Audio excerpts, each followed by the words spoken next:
Welcome to Salcedo Paranormal. It is Thursday, March 3rd, 2022, and tonight is our weekly horror book review. As always, you can find all episodes of the podcast and links to social media and ways to donate and other ways to contact me on the podcast page, which I forgot to put in the chat, but I guess that'll be okay for now. But that is salcedoparanormal.podbean.com, and it's SALSIDO paranormal.podbean.com. And always looking to hear from you all, whether you have comments or questions on episodes or topic suggestions for episodes, or you have stories or experiences, whether they're your own or others that you trust that you believe to be telling the truth. Always looking to hear from you about those, whether it's in a text format that I then read on the show, or if you want to be on the show, you're welcome to do that as well. Just contact me and we'll arrange that. So happy to hear from you all. So as I said, this is a book review show, and I thought tonight I would start with one of my favorite Stephen King books, just because of the subject matter involved in it, which is Bag of Bones.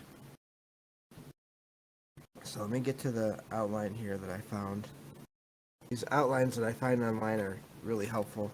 I don't really stick to them completely, but they're useful for these shows. So the book starts out with it's narrated by the main character, whose name is Mike or Michael Noonan. That's Noonan, who in the story is a best-selling author, novelist. And in the beginning of this book, his wife suddenly dies. Her name is Joanne.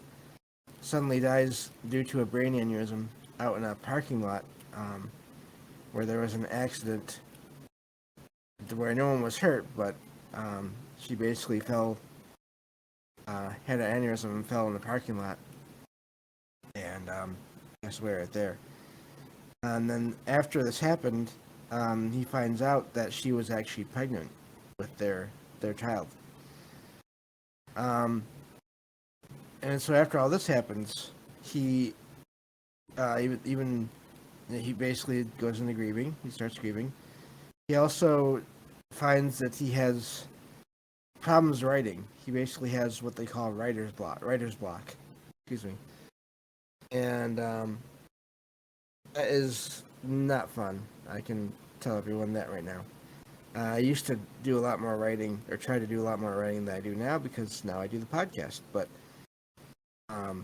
it is just the right words won't come, or you can't find ideas that you like for whatever you're working on. It's not fun. And I think most writers get it at some point in their life, probably multiple points, but that's just a idea on my part. I don't know for sure. But so anyway, so even after the funeral of his wife and everything, he has writer's block. He's also basically starts having nightmares. And they're set in a summer house, which is in an unincorporated town. It's named for the location on a map of the state of Maine. And he has these nightmares of being at this house by actually going there and staying there for a while. And so he has these nightmares that lead him there, and some of them revolve around kind of this demented, strange version of Joanne, of his wife. being there. I also had one dream of her lying under the bed at the house that they were staying at, which was really creepy. Um, and basically just seeing her under the bed, and again, she was very deranged. A lot of these, it's pretty clear, basically by the way the book is written, that they're more just nightmares than anything else. So he moves to this house, this summer house again, and his first day there, he spots a little girl, Kyra, walking down this road, um, basically unattended. It turns out there was a minor argument between, or basically the kid kind of wanted to go out and do something, and the mother, who was named Maddie, or Madeline, I believe it is, DeVore, told her no, and so she just had to go off and head off on her own. And of course, Maddie catches up with her, and so that's where Mike meets Maddie. Maddie's father-in-law is Max DeVore, who is an elderly, basically owner of this major tech company, and who also is seeking custody of his granddaughter for reasons unknown to anyone for sure at the start of this book. And so Mike kind of starts to get to know Maddie and Kyra, and he hires a lawyer, John Storrow. It's a custody lawyer for Maddie, and so they go through the beginning of basically court proceedings for this whole situation. At the same time, Mike starts to write again a little bit, and also all this time, once he moves to this house, he starts seeing and hearing things. This is kind of where the paranormal comes in, because it's basically seems like his wife's spirit is there in the summer house with him. Catches glimpses of her, hears her voice in his mind, and she starts pointing him in the direction of another mystery in the area, which is the story of Sarah Tidwell. I think it was that's name. Who is also a spirit that supposedly haunts the house. And apparently, around this time, Mike also learns that Joanne went to the house multiple times over the years, and especially the year before her death, without telling him. And he was trying to figure out what she was doing there. So, and at this point, the dreams come back again, but they're different. They're basically disturbing dreams and visions. And he also realizes he shares a psychic connection with Kyra. So at this point, Max DeVore, the grandfather, and his assistant try to drown Mike in the lake that is right by the house. But he survives with the help of his wife's spirit, who kind of helps pull him up out of the water when there are stones being thrown at him. Not long after this, Max DeVore unexpectedly commits suicide that same night. And around the same time, Mike starts seeing a pattern where a lot of the local inhabitants have names that begin with K or C, and learns how relatives of the townspeople there have drowned in childhood, and all the people that drowned all had those names. Um, so at this point, the lawyer Starro and a private detective basically are celebrating the end of this custody battle. And at Maddie's house, they all basically have a party because of this custody court case is over. And at that same time, they're basically attacked by a group of basically a couple of men in a car in a drive-by shooting that injures Starro and the detective and ends up killing Maddie. So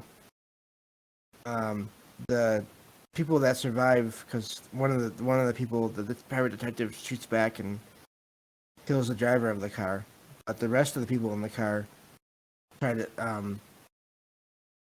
basically try to chase Mike and Kara, who Mike figures out they have to leave, and they head to back to his summer home, which is nearby. All this time, there's a major thunderstorm starting, which is interesting. That connection between paranormal and then these strange happenings.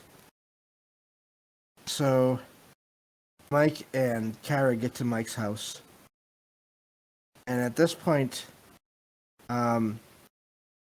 Mike is overtaken by this presence that is apparently Sarah Tidwell, and she basically tries to get him to drown Kyra and commit suicide himself.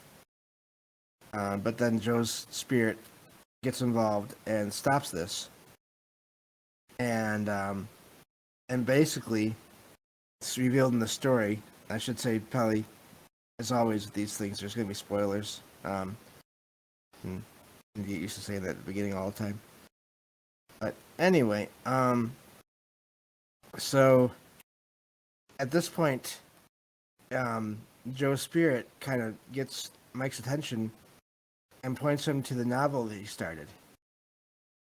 And there are clues in this novel that came from Joe that lead Mike to documents that Joanne had hidden. And among them is a genealogy showing Mike's blood relationship to one of the town families. And apparently, several families who were within from that area had firstborn kids with K names or C names who were all murdered. And it's revealed that this is under the influence of this spirit of this blues singer. And Kyra is one of those descendants. And that's why, basically that's why Max was after her. And it also shows that Mike and Joe's child would have been one of those firstborn children that would have been had to have been killed, and maybe was killed along with Joanne herself because of this, and because of Joanne getting so close to the truth. And it turns out this is all part of basically a curse from the Sarah Tidwell for something that happened to her back in her time when she was alive there. And basically, it turns out that she was murdered by a lot of the people, kind of the forefathers or ancestors, kind of the people that that the families that were being haunted or cursed, so to speak, with these strange deaths, murders, um, and so eventually there's a big confrontation, and Mike. Oh, and also when Sarah Tibble was murdered, her son was also killed, and his name started with a K. So that's where all the connection between all the children who died came from. So Mike eventually finds Sarah's grave and basically has to uses chemicals to destroy her bones that are buried in this place along the lake. And that breaks her hold over the area. But what's interesting about that is there was some other force that was even using the spirit of the singer that the story can't even describe, doesn't even know how to describe it, because it's not even human. So there's another force at work there.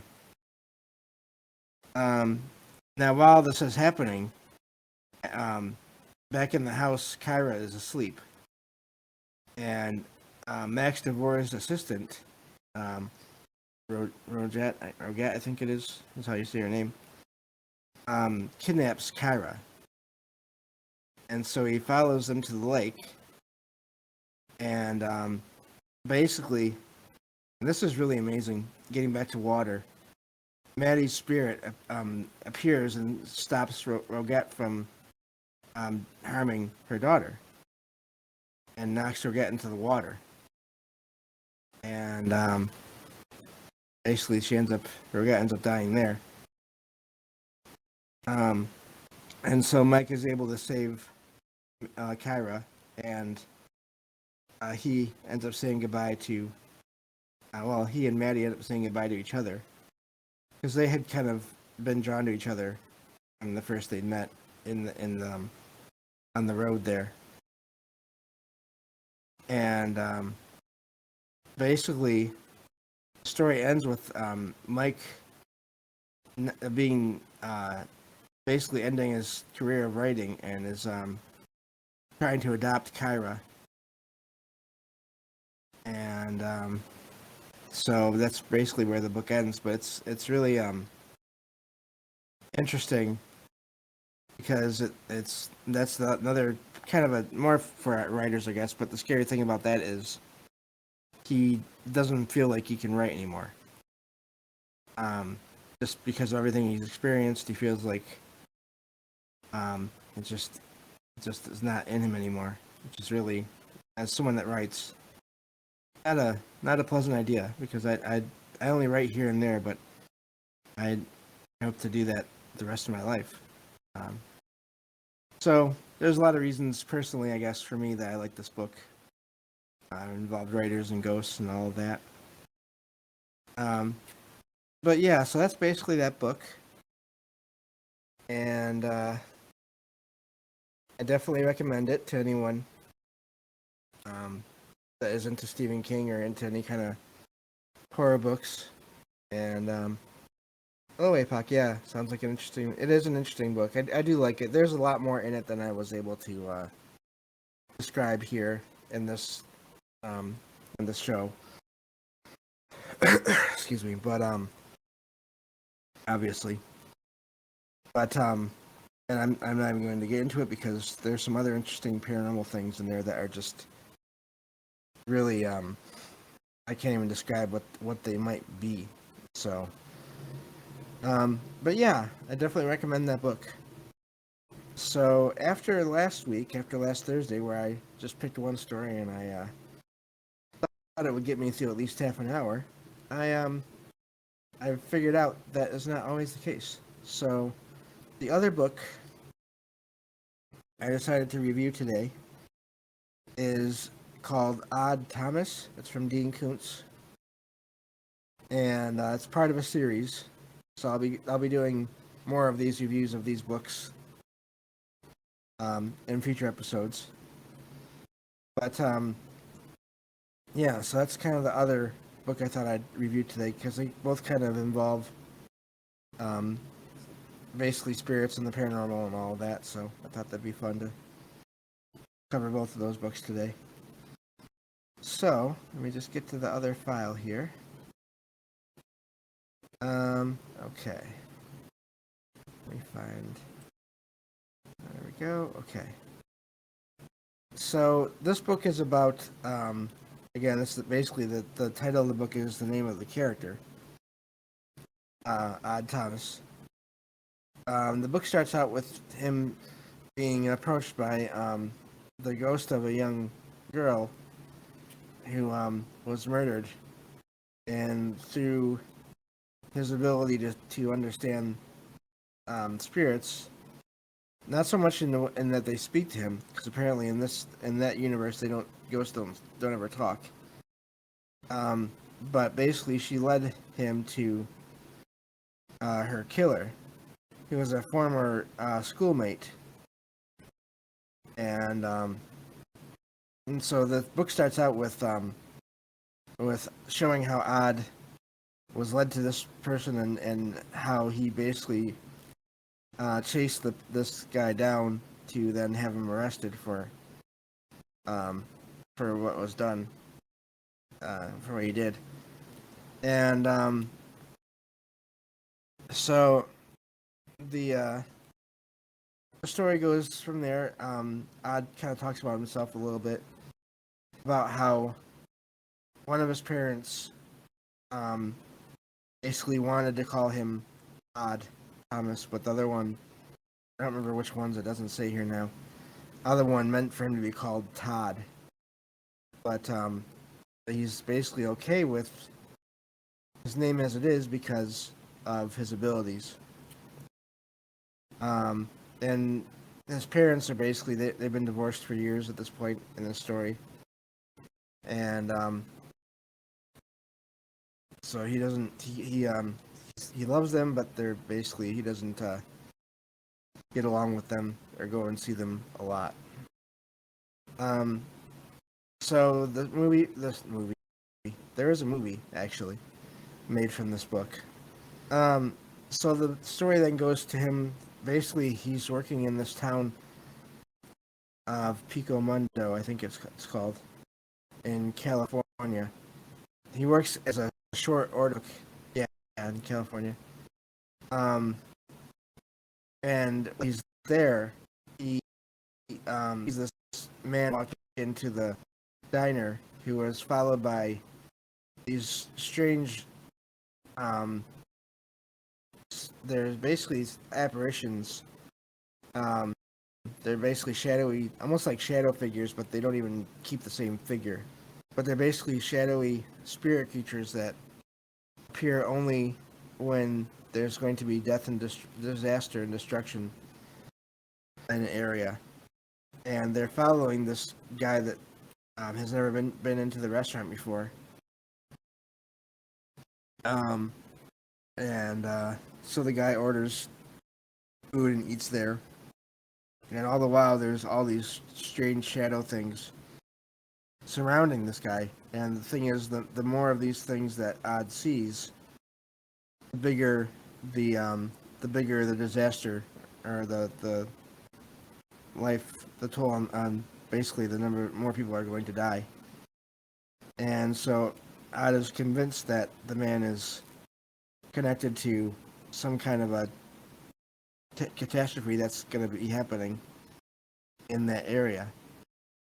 So Odd eventually follows the man, who he actually nicknames Fungus Man, which is, there's a lot of humor in these books. It's really a weird mix of humor and action, and then the paranormal. And sometimes it gets a little bit much for me, but overall I do like it. But so he follows this man to his house, and he basically uses his abilities, which he calls as actually his girlfriend calls psychic magnetism, to track this man down. And so Odd eventually goes to the this man's home, his house, and after the man leaves, Odd starts to uncover more details about the man and a mysterious link to whatever is going to be happening in the town that is going to cause so much death. And so eventually the event does happen, and there are other things. I won't spoil completely, but it's basically all about this guy, younger guy, who uses his abilities to try to prevent disasters and large scale killings, and when he can. And this book, this all kind of also starts with a dream he has of this terrible event happening, and he doesn't know where or how. So it's a really interesting book. I do like it, and the rest of the series overall is pretty good too. And so I definitely recommend that one as well. It's like I said, it's more action, adventure, mystery, kind of mix of all that with paranormal, and then just some comedy and all of that. So that's basically that book. And but yeah, that's basically covers that for today. And next week I'll be getting back to H.P. Lovecraft. I started listening to a story today for that, but I had to get to sleep this afternoon, so I didn't quite finish it. But the plan is to get back to that next week and go from there. So, and then of course tomorrow night the plan is to have Jen back on to talk about cryptids.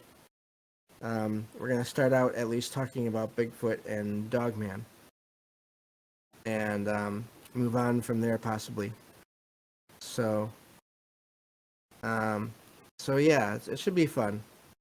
It should be fun. And then next week we'll get back to the usual stuff again. Next Friday, I don't know what I'm going to do yet, but I'll figure it out. I have some time. And so hopefully hopefully y'all enjoyed this. I'm still getting used to reviewing books, but I do like it, and especially tying them into the paranormal when I can. Bag of Bones, definitely. It's like I said, one of my favorites of Stephen King's. So that's basically that, and always looking to hear from you all. And I just want to say that again. If you have stories of experiences, you can always reach out to me through the links on the podcast page, including my email, which is salcedoparanormal@gmail.com. That's SALSIDO paranormal@gmail.com. Names are not necessary. If you want to leave out or change names for the stories that I read on the show, that's fine. The main thing is talking about the experiences and letting people know that it's okay to do that, and that they're not alone in having these experiences. It's funny, I've had yesterday while doing the show, I heard a sound I could not figure out what it was or where it was coming from. So these things still happen, even to me, here and there. So nothing bad, just some sounds, just some bumps and bangs that I hear in here every so often. And so yeah, interesting stuff. But I think that'll do it for today. Always looking forward to the next episode. tomorrow night. Like I said, that'll be fun. And yeah, thank you all for being here and for listening, whether you're here for the live stream or the podcast feed or the YouTube videos. Getting closer to 2,000 downloads, which is really amazing. So, and so yeah, thank you all again. Take care. Have a good night. And I'll be back tomorrow night with Jen to talk cryptids on the next episode of Salcedo Paranormal. Have a good night.